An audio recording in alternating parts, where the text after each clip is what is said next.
right, and welcome to another episode of Sparring Sessions podcast. This week, we're diving into the best bets for this weekend's UFC card, Rodrigues versus Cannonier, or Robocop versus Cannonier, as I like to say. I'm joined by a new guest on the podcast, Brenden, an old friend of mine. How are you doing this week, Brenden? Doing pretty good. Yeah, how's the weather up in the region that you're from? I'll go ahead. I'm not going to dox you. It's cold as fucking Maine. Yeah. It's not too bad today. It's like 30 degrees out, but it's still too fucking cold for me. Yeah, I moved away from the snow for a reason. So, yeah. Well, welcome to the podcast. You're a betting man yourself. You like to play the ponies. You have a little bit more interest in regional betting a lot of the time. Do you bet UFC often, or is it more just kind of the regional stuff? Yeah, I bet UFC just about every week. If I get real cooked, I'll take a week off. But but yeah, I do a lot with Cage Warriors and LFA. I love me a big fat dog on Cage Warriors or LFA. Those slop fights are my thing. Love LFA. We'll have to have you on for Prospect Watch at some point. But this week, we are talking UFC Fight Night, Rodrigues versus Cannonier. Outside of bets, do you like the card? Any fights that you're really looking forward to, just from a watching standpoint? I think it's fun as fuck. The Budka versus I got baked for this. You're gonna have to help me with some names. Edmund Shabazian. Shabazian. I think that fight is gonna I think the first round of that's gonna be fucking pandemonium until whoever fucking starts taking over takes over. But Nazim, I'm pumped for that fight. Yeah. I'm pumped for that fight. I think I don't know if I'm supposed to give away picks yet, but I only think one of the Bonfim brothers wins this weekend. Ooh, and I'm fucking pumped for that Nazim performance. Yeah, I know he's gonna put on a good one. We're gonna talk about that, at least from me. It sounds like from you too. Before we get into that, though, I do have to recap last week from our Sparring Sessions podcast bets. Kind of up and down week. The podcast failed spectacularly. The podcast, or the parlay failed. Podcast parlay was a plus 710 of Jusei, Whaley, and Jenkins. Only Whaley hit out of those, so that was super fun. It's a plus 710. They don't hit half the time. Most of the time, I had Jenkins, Wiley, Nolan, parlay Duplessis and Selcode, and Prado. So kind of some up and down there. Ended up a little bit plus money, but not by a ton. Genie had Thickness, Wiley, Nolan, Blato, and Teixeira. So I believe same thing for him. He had a few others that he told me about privately, but it sounds like he had a pretty good week. Do you go plus money last week, Brendan? No, I had to work, so I didn't really look at many lines last week. I made one parlay with pissed me off. I had Tatiana. I had who was the other one? I don't remember, but it lost on both legs. I got royally cooked. Yeah, that's how it goes. Well, I'm glad we got you for this card. A little more research, and let's jump right in. UFC Fight Night, Rodrigues versus Cannonier this Saturday. UFC Apex, 4 p.m. start time on the East Coast, where we both are. I'm a huge fan. On these episodes where it's just the two of us, just two people, I like to go back and forth. So best bets, we'll go through 4 or 5 of your favorite lines from this week. We'll have a little value play or lines that aren't out yet segment down the line. But what is maybe not your favorite, what's one of your favorite bets from this weekend? Honestly, I love the Nas money line. Nas, okay. Because he would Bonfim's a good boxer. He's a good striker, but Nas was hanging in there with Slavaklaus. I want to look at his over strikes too when they drop the strike lines. I feel like that's going to be a dog fight. That'll be a great one until it's not. But I also have Sadikov. I got him at plus 165. We have different books. I know we have different books, but yeah, I like him. The power too. Bonfim has kind of looked little tepid since losing to BSD in his last fight. And Sadikov, I think he can win kind of wherever the fight goes. Take him down, sub him too if need be. Yeah, and he's a dog too. Like you have to really put it on Nazim to really discourage him. And I think if Nazim puts it on Bonfim hard enough in the first round, he's going to start breaking him. Yeah. We saw what fucking BSD did to him. BSD did to him, and he survived a Terrence McKinney round 1, so he's invincible. I'm with you on Sadikov, sharing that pick. Hopefully one I'm going to jump to next that we're both sharing as well. I would be intrigued if you were on the other side. I'm going Angela Hill -118 money line. Oh, I'm feeling Angela Hill too. Yeah. I think she'll be able to outwork what's that? Souza. Yeah.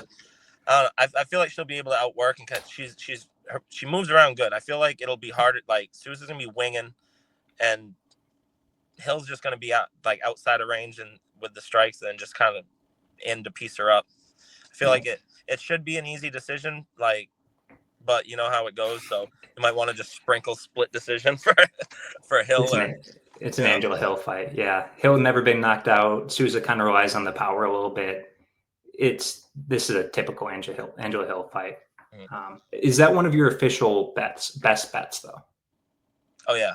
Yeah. Okay. Yeah. So we're sharing the first two. How do you feel about the? How do you feel about the Vince Morales fight? I'm not betting it. We talked a little bit. Will and I, the preview podcast has dropped by now. +190 is a crazy line for a bet against a debuting guy, especially kind of the cardio issues Elijah Smith has had. But I don't know. We'll see. If it gets bigger, I might bet Morales, but this isn't an official bet. Yeah. Is it for you? I don't know. I was thinking about checking what is it? Because I feel like that fight's gonna go a little long, or I feel like someone's gonna get I feel like Elijah's gonna get tired in that fight. Oh yeah. So I definitely, because he's a wrestler, so I think Vince's takedown lines over 0.5 takedowns might be juiced a little bit because he's going against a pretty good wrestler. And I think if Elijah gets tired, it might turn into one of them dog fights where one's going up, one's going down, they're scrambling. I feel like Vince could really get a sub in that fight. Interesting. Takedown, I wouldn't hate a Vince takedown. I mean, he's definitely the more... love takedown lines. Love them. Even especially third round. I mean, Elijah Smith, if he doesn't put him away, he gassed hard in his last fight.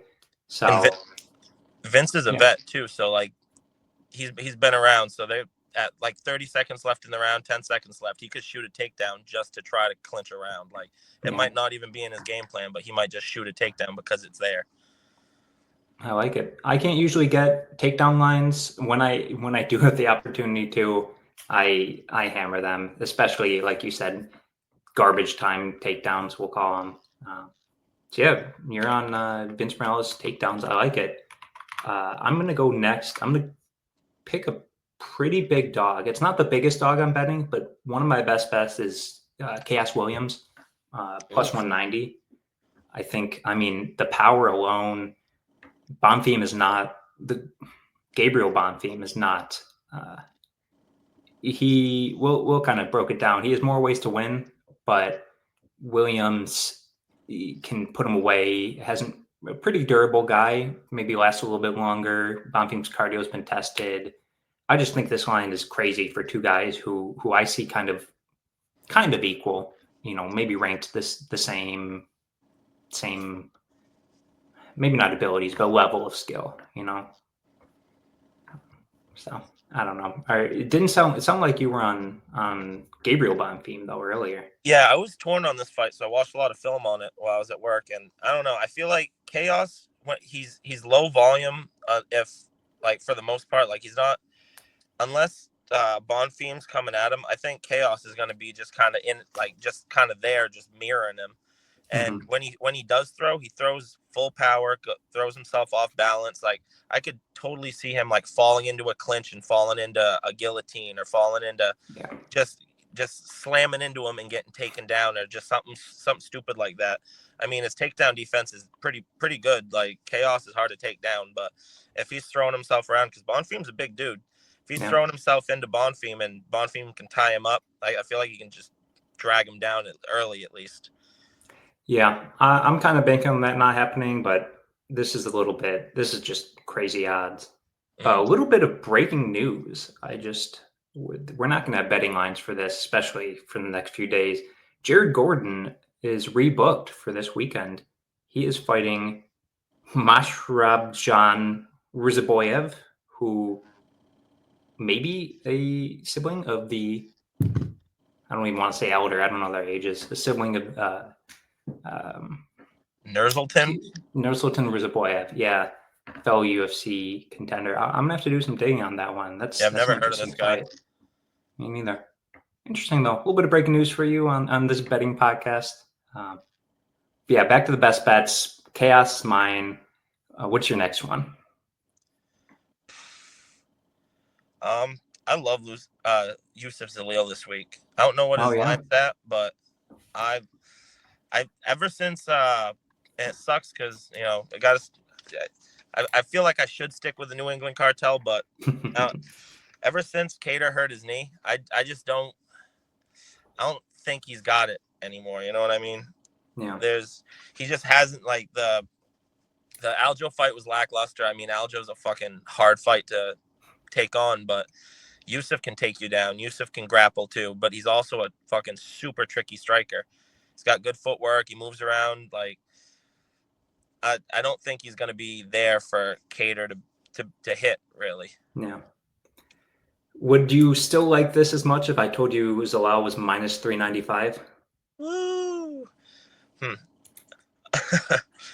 Because he's definitely going to get takedowns in the fight, I think. So I'd probably look at the takedown line, maybe. I think it's going to go longer. It'd probably go to decision, I think.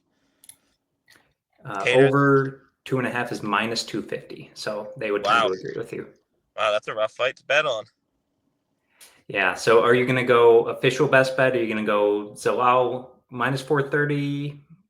Takedown line, maybe? What are you thinking? Yeah, I'll probably check the takedown line because I feel like they usually juice 2+ takedowns. Mm-hmm. So I think I'm pretty confident he's going to get more than one. So I'm probably going to juice that once the line drops. I would agree there. Especially against Cater. Yeah. I like it. My next one, I am going second to last one for me. Big underdog, Jesus Aguilar, plus 285 against this is Esteban. Yes, Rafael Esteban. Yeah, Rafael Esteban. Aguilar's a dog. I mean, he's been a dog in almost all of his fights. Only lost to Tatsuro Taira. Great sub skills, great cardio, a little bit of hands. I don't know why he's this big of a dog against a guy who was not really impressed. I mean, he's undefeated, but we've seen it this year. Undefeated fighters are losing left and right. Mm.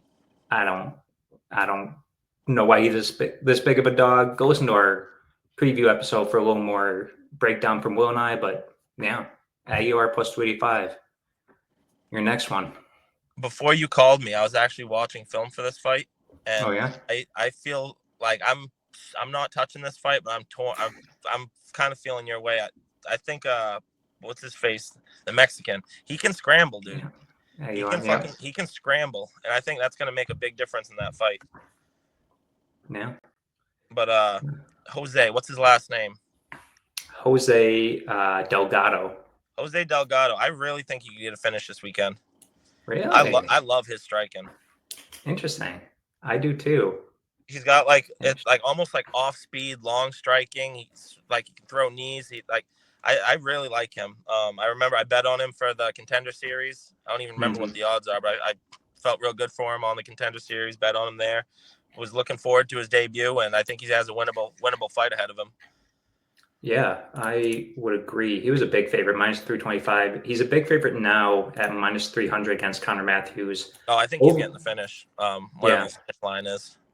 Well, finish line hasn't dropped. Over, under 2.5 is about even. Under 2.5 is minus 120. So you might get plus money on that. Pretty close to even money. Because he works the body too. I could see him like slow cooking Matthews. Yeah. Matthews, was like really just kind of piecing them up. It looking kind of close in the first round, and then just the second round going bad fast.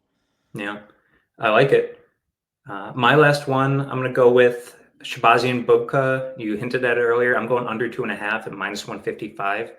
I think this is either Shabazian round 1 KO, Bubka round 2 finish, whatever. Shabazian just getting tired and doing Shabazian second round things, getting finished, or even early third round. -155 for a finisher, and then a guy who gets finished. I like it. Yeah. Do you have any more for us? Was it just 4 or you got a fifth one? No, it's just 4 because I know. How do you feel about the Vieira Petrovsky fight? We're gonna talk about that in my value plays. Yeah, because I know that subline's probably fucking juiced, but yeah. I don't rate Petrovsky very high at all. I don't know what it is about him, but I'm just not a fan of his. Interesting. Okay. Well, I'm gonna have to hear your thoughts in a bit because I don't want to spoil anything. We're gonna have a discussion about that one in just a moment. First up, though, I'm gonna give us the sparring sessions parlay of the week. Brenden, unfortunately, it's only a 3-legger. It's Jeannie, Will, and I. I already have Jeannie and Will's bets since they're not here, obviously. Jeannie is going Volter Walker. Okay. Will is going Angela Hill. I like that one a lot more. And I am going Gregory Rodrigues. For Will and I's breakdowns, you can go back and watch the preview episode. We just think they're better fighters. Rodrigues especially. I'm huge on. Volter Walker, kind of a curious pick from Jeannie, but I mean, he's a favorite. Dontel Mays isn't good. Maybe that's one that kind of sells. But you put those 3 together, you're getting that at +290. If you Not at all. If Volter Walker is the one that kind of sells the parlay, or you're curious why, go to at the UFC Genie on Instagram or YouTube and leave him a comment. Ask him why he's betting on a Walker brother in the year of our Lord 2025. Anyway, jumping into value plays. This is our segment where we kind of break down either props that haven't dropped yet and we might want to take a look at, or lines that we didn't want to put as a best bet, wanted to mention. Maybe we wait for the odds or to go up or down or something. This kind of free flowing. Brenden, just run through all your value plays that you're thinking about. We don't need to go back and forth on these. I think because I've been doing a lot more like over unders with strikes and takedowns lately. So I looked at a lot of those for this strike. I think RoboCop. I think he's going to land a lot on Jared Cannonier. I'm afraid. I'm scared of a counter coming back and maybe like stinging RoboCop because I don't know. I feel like after he's rocked, I don't think he recovers the best, but I think his over strikes are a real good value play. Nazim by KO TKO. I really like that. Volter. I bet because Dontel's durable. So like I he probably gets a takedown every round. Beats on him, gets tired. Probably they might even stand him up 1 or 2 rounds because that's going to be a sloppy fight. Yeah. We love our sloppy fatties on this podcast. Yeah. Oh, we love them. And Cavalcante, I didn't look at the odds on that one, but the fact that Julia Avila lost to Miesha Tate in 2023 just screams this bitch is going to get fucked up this weekend. Losing to Miesha Tate in 2023 is disgusting in my eyes. Yeah. -480 on Cavalcante. Yeah, that's bad, but you're looking for a finish decision, maybe? Yeah. I think she could finish her. If Miesha Tate's out here getting finishes in 2023, and Julia Avila fights so like sparse, like she never fights. Yeah, over under for that fight, under 2.5 is +275. So I imagine if you're looking at Cavalcante, maybe -3.5 or something, you can get a good line. I agree with you there. Any more? Was that all? What was that? Any more value plays, or is that all for you? No, that'll be all for me, I think. Alrighty.